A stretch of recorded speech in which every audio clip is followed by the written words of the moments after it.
Hi, all. Welcome to Ignite Donuts Podcast, episode 7. Today we have a really exciting topic. We're talking about food carts. So, Ignite Donuts kind of started on a food cart. So, Casey, you want to talk about the Ignite Donuts food cart a little bit and kind of its history and how do we get to the point where we have a food cart sitting in a storage locker right now? Yeah. And I think we mentioned it during the very first episode of how the business was started. But in this situation, what you brought up, really our business started with a food cart. Now, prior to that, we were trying to create a brick and mortar location. And we started a food cart because we knew that a brick and mortar location was way too expensive. So when we got an investment from John Kahavi, I uh, my buddies and I, Jake, Alec, and myself, we were looking for a mobile food unit. And let me tell you guys, it was hard to find. Like, we got Really? blessed. Yeah, because like I the guess stuff there's not out very there, many of them out there, right? Like, you can't no, go on Facebook Marketplace and buy a food cart. Like, yeah. And there's so many different types. You have food carts, food trucks, trailers, food trailers. And honestly, the closest one I could find was like in Kansas. And so I was like, oh, we're going to go on a road trip. And I was like, no one has vehicles to tow it to get it here. If we had it shipped, there's one in California. They were in charge over $1,000 just for shipping, yeah. and like because they would have to do it themselves.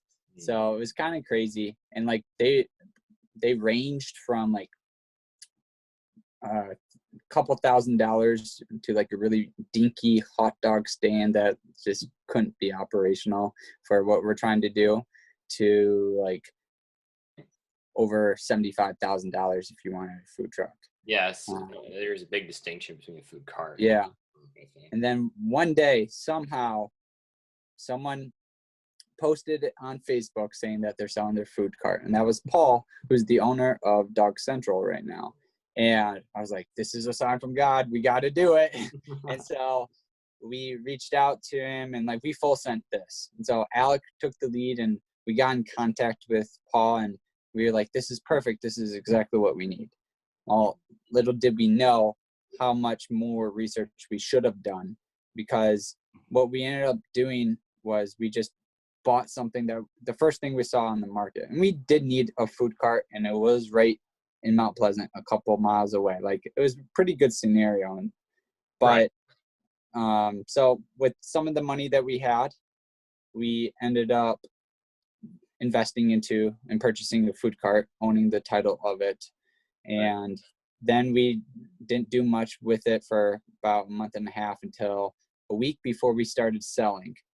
And for that entire week, we day and night we were working on it, trying to update the battery, the water system, to have the grill clean and spotless. Like, it took us a full week between the three of us.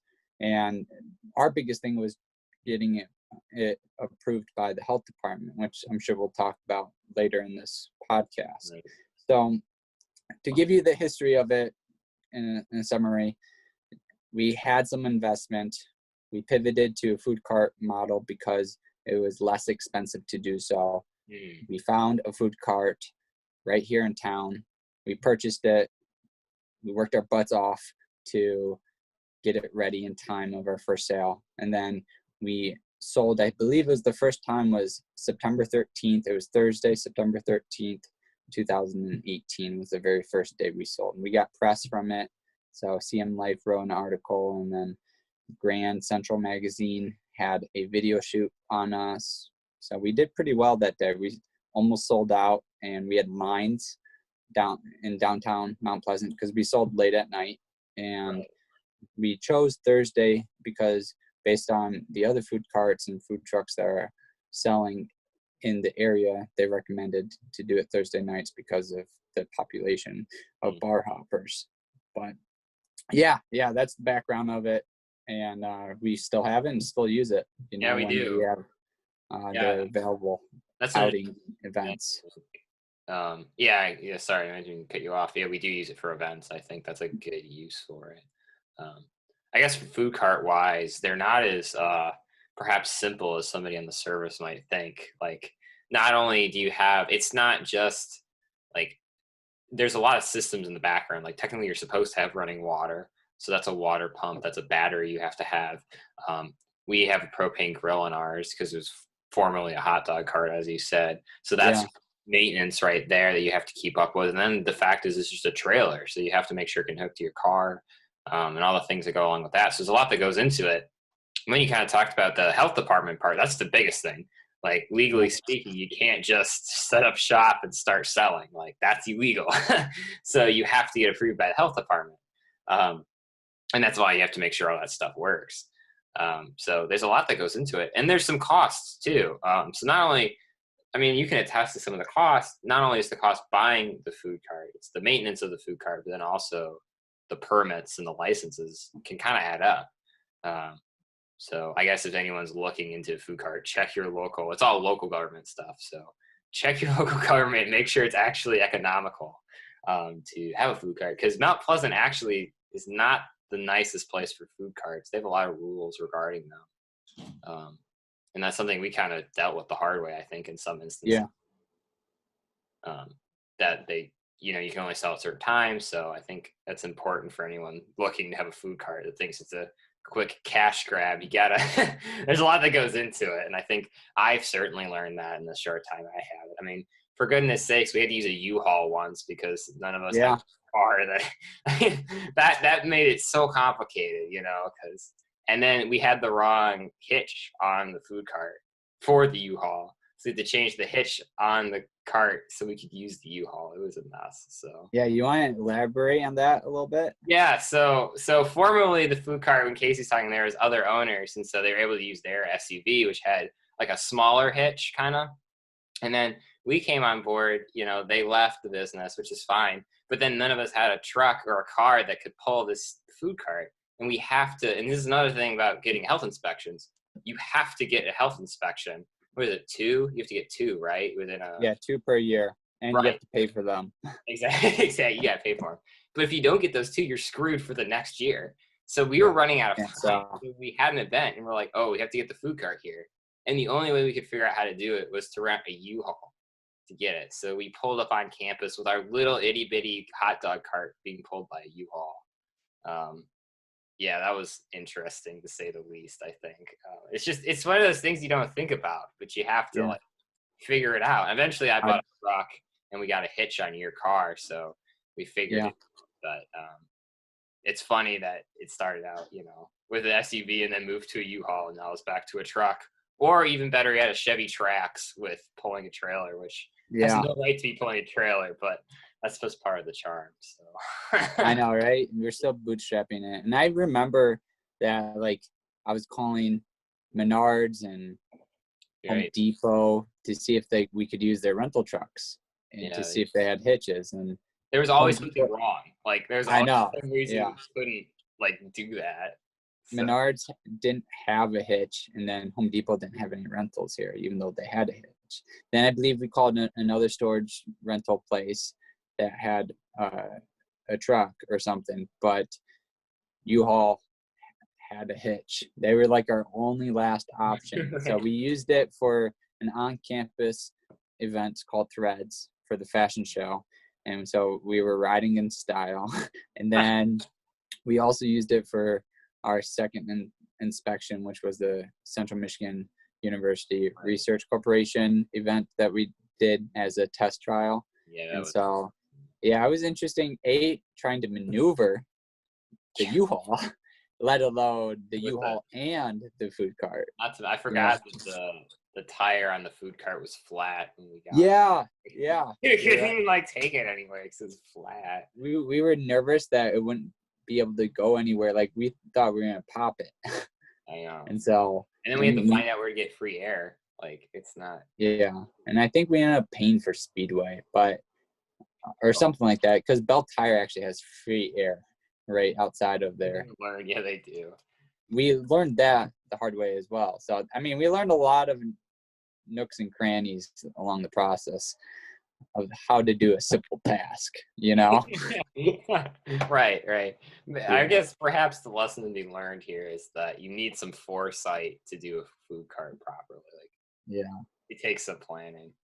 At I least think- cover your bases. Right. Yeah, and that segues into another topic though, is, what are some of the benefits of having a food cart? Like, why did we bother? And I think some of them is compared to a brick and mortar location. I mean, we just listed all the problems, but the fact of the matter is they're relatively inexpensive, first of all. Yeah. It's probably the cheapest way you can sell your food short of just making it and selling it at the farmer's market, Yeah. So Yeah. there's that. Yeah. It's mobile. I mean, Yeah, I agree. I mean, Michigan pre-COVID-19 has hundreds of thousands, or I think 150,000 events that have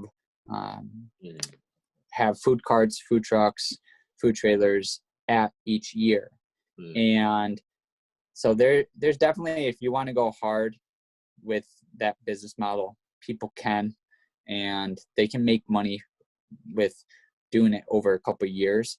But it's a lot of hard labor, a lot of sunlight on our skin, because I mean, there's just a lot of issues that can happen with the umbrella, for example, too. It's like it could fly away, or if it also could protect us with the rain. But again, we're talking about the benefits, so I'll talk about how like it does protect us from the harmful rays of the sun, because like it provides really good shade. And our food cart is pretty unique because it's kind of big, but it's really not big, and it has just a big trailer hitch and or that pull, and so it makes it a little bit wonky at times. And so anyways, I think that there are some benefits to the actual food cart itself, like what you mentioned, and I would add on to it with the marketing aspect. It allows us to be mobile, allows us to move and create new markets. Like right. we go to the customer doesn't necessarily go to us, if that makes sense. Like we meet halfway at the very least. True. Well, think about all the different markets we've entered with the food cart. You have the bar hoppers on Thursday nights. That's how it started. And then it moved to doing event sales at CMURC, and then churches and youth groups, and to even all the way selling at CMU's football games. I mean, those are completely different. Yeah. But because we had a mobile food cart, we could reach all those different markets, which is something we just couldn't do if we didn't have that mobile aspect. So yeah. And go ahead. No, I'm done. With the football games, I think you remember clearly, is like people asked where we're located, and that food cart created the exposure of getting our name out there to the local residents. So in a time where we do have some financial freedom and have a location, having this business model is actually really beneficial to us, because we reach new markets, and then we can in the future tell them we sell right here downtown Mount Pleasant or wherever we are, and they can come order donuts from us on a regular basis, as opposed to just once or twice a month at a football game. Right. Yeah, I think that's a cool thing, because we turned what would have been the business itself into almost a marketing tool. Yeah. Which is pretty cool, and I guess speaks to the versatility of a food cart. Yeah. But definitely. Yeah, I think it's incredible how our setup has evolved over time with the food cart. I think when we started and we, didn't really have a very cemented system, and we just had like a whiteboard. Was it a whiteboard? Yeah. It was a whiteboard. But, we awkwardly write what we had on the whiteboard. For the menu, yeah.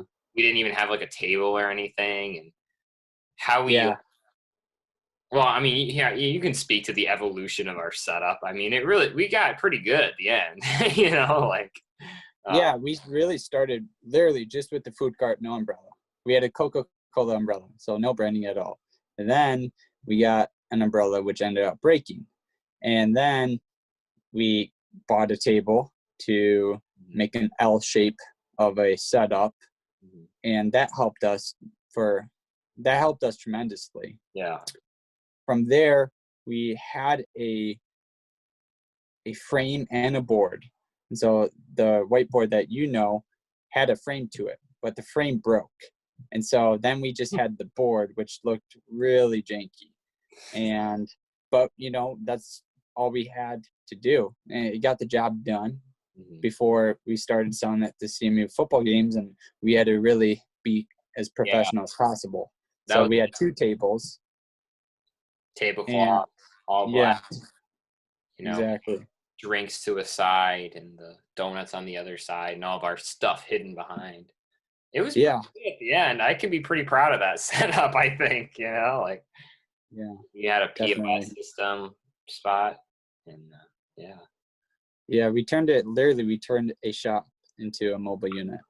Yeah, honestly. So It took a long time to move though. I'll never forget how many times we go up and down the stairs. I know it's so much labor and so much time and up those ramps that we had to do. Yeah. Or yeah, when they're like, "Hey, how about you guys start at one place and then pull it to somewhere else?" That Yeah, was a bad idea. So I guess that requires some context. So at the first football game we did, they wanted us by the kiddie zone, where it is the kiddie zone. I don't know. I put air yeah, quotes on it. It's where they had like bounce houses and stuff. So you're gonna sell there and then move up to where the people sit, by the stands.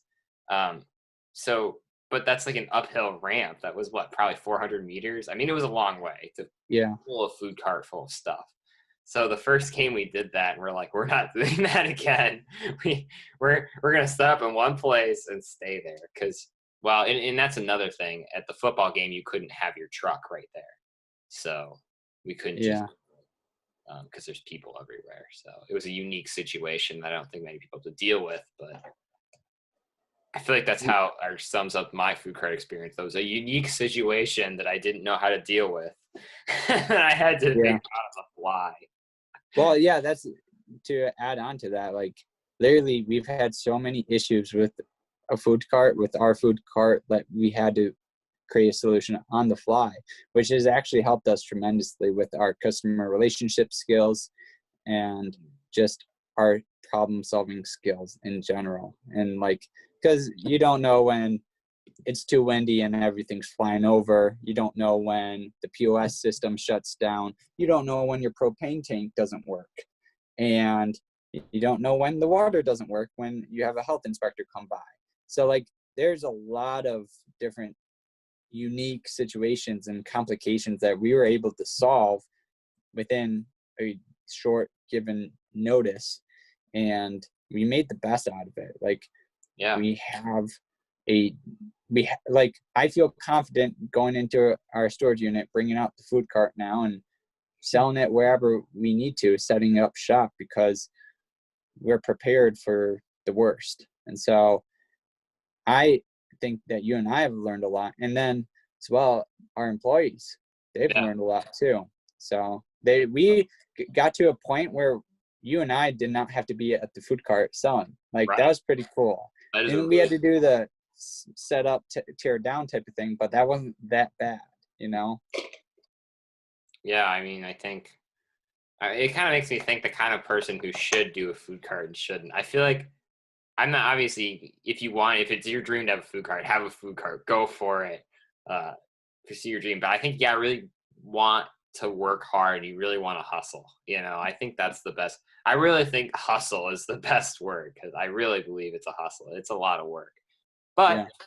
you have those great days, where we would sell a lot. We'd sell out completely. That's a great feeling. I mean, Yeah. that's a unique feeling that you sell out completely, or we make a couple $100s at one event. I mean, that's great. So Yeah. if you want to Especially hustle, with that. if you want to hustle, get a food cart. That's, Yeah.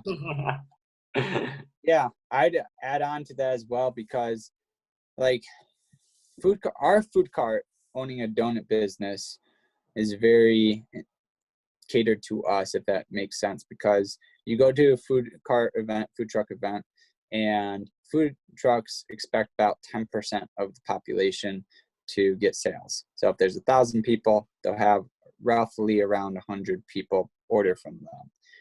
With us, it's like the 5% of that Yeah. we get. And so we'd be lucky if we got 40 or 50 people to purchase our donuts.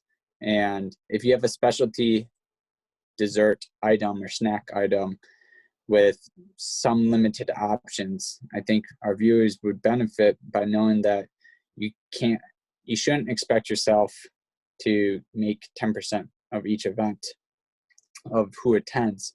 Mm-hmm. Instead, you should expect yourself to have about 5%, because if you can be realistic with that, then you can create a marketing plan to get people attracted to your cart. And that's what it is. You have 7 trucks right next to each other.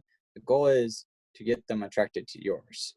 Right. And so, like, some tips that we learned throughout the process is, if you have the money, which you can bootstrap it, but if you have the money, have a nice layout, have a nice setup, because a customer is going to judge you based on what they see. Right. I mean, when we put the decal on our cart, our cart used to not have anything on it, and then we put Ignite Donuts, a big sticker on it. That elevated it instantly. Exactly.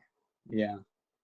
And then from there, you need to have other people have your product. So if you're willing to put it into your costs, give out free samples. Yeah. And we ended up doing that. We cut each donut hole into 4ths and then glazed them. And then we had 1 or 2 people go around, get to know them, use their names to be personable, and then talk to them about our business and where we're at.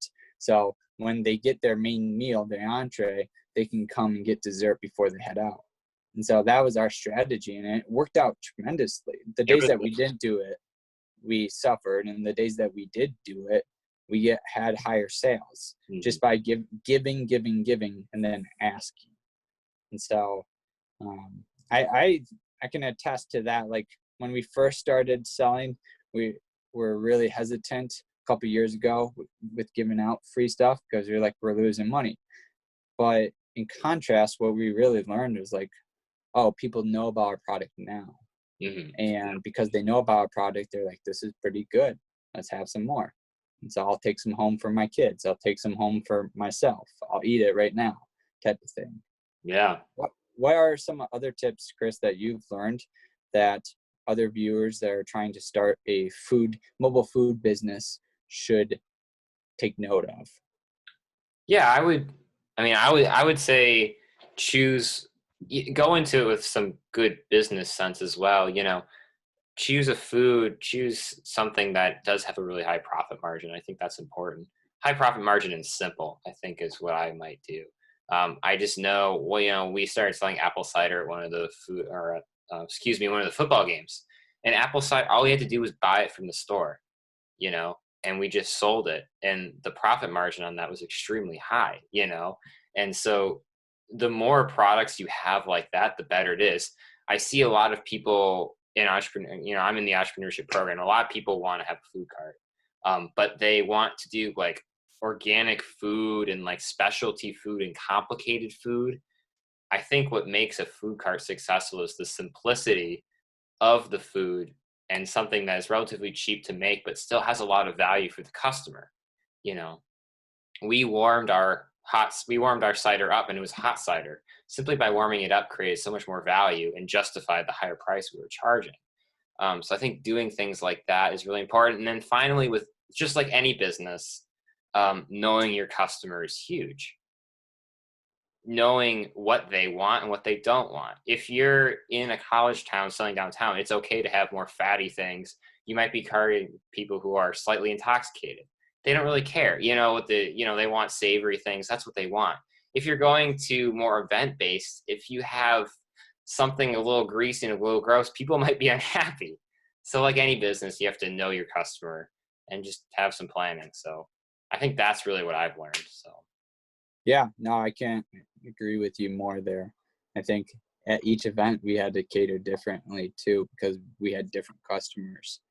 So like the customers at the Food Truck Friday events was a little bit slightly different than like the customers we had at an Isabella County event that we had in Deerfield.